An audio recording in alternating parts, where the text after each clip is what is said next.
Greetings guys and gals, this is XIJABERWALKIX bringing you the best in esports. Today we have Starcraft 2. This is going to be the CSL CSU versus the University of Clemson.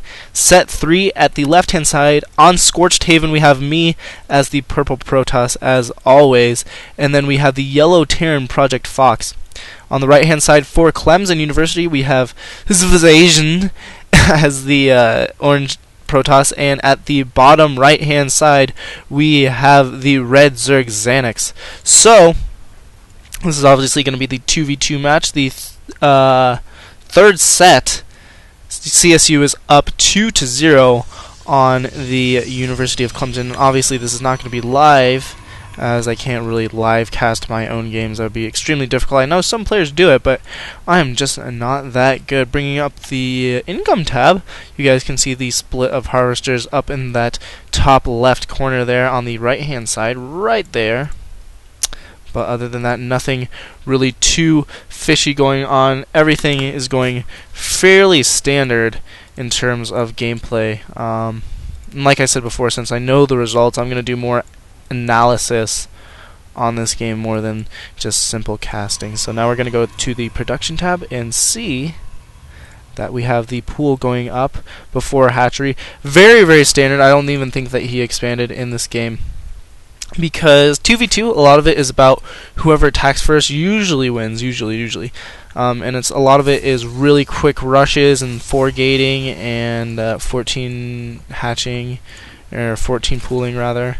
And that's not even a 14 pool. That was like a very, very early pool. So that was probably like maybe like a 10 pool or something, maybe even a 9 pool there, but super early pool nonetheless for the Zerg player. And Zerg, just FYI, is super imbalanced in team matchups. I mean, if you think about it, you can go 3-on-3. All three of you guys are Zerg. You're going to win every single game. If you do something like even a 14 pool, if you 14 pool all three of you, there's just way too many Zerglings, way too much macro. And it's really not an issue, in my opinion, because StarCraft is a game about 1v1, and 1v1 is definitely the huge center of attention, and there's really no way to balance out the team matchups without making it weird for balancing in the 1v1, unless you individually balance the races for, like, when, say in a team matchup, pools a little bit more or something of that nature, but that just would make it so weird to play. So really I think Blizzard does a very, very good job of balancing. It's just the pure nature of Zerg makes it a little bit imbalanced for team matchups. And the same thing was for Warcraft 3, although not quite as much. Zerg is really, really overpowered actually in team matchups. But anyways, going back to the game, both players for Protoss choosing to go for Warp Gate technology.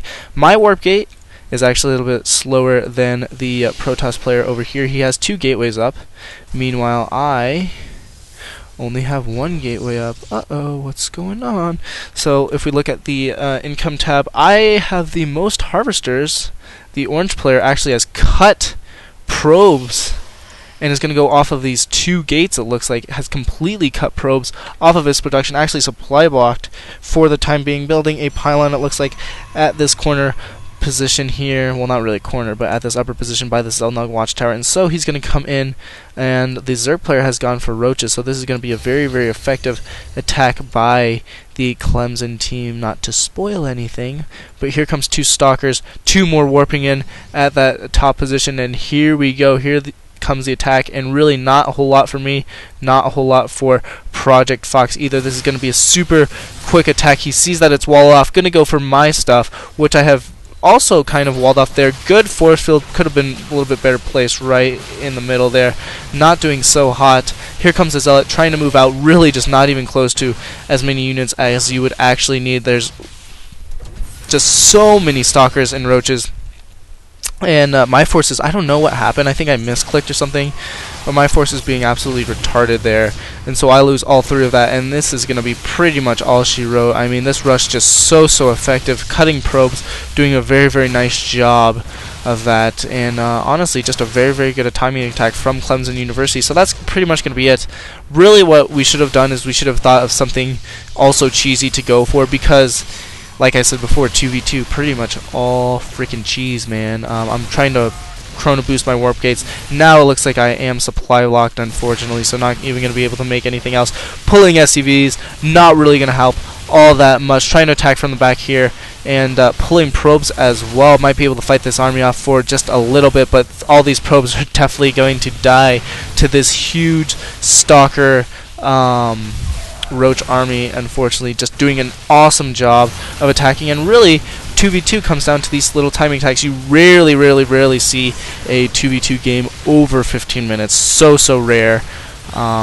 It just really doesn't happen. Most of the games last about 10 minutes, probably 15 minutes in-game time, but as everyone knows, in-game time is not the same as real game time, as you can see. Well, I guess you can't see because I have the overlay on it, but this game was about 9 minutes long, but it's probably only been around 6 or 7 minutes real time of me actually casting, just because when you go faster, it's obviously going to be faster than 1 second for each thing, if that makes any sense for you guys. But yeah, there's no way we're going to be able to come back for this. Able to pick off this barracks, probably going to be able to pick off the other one.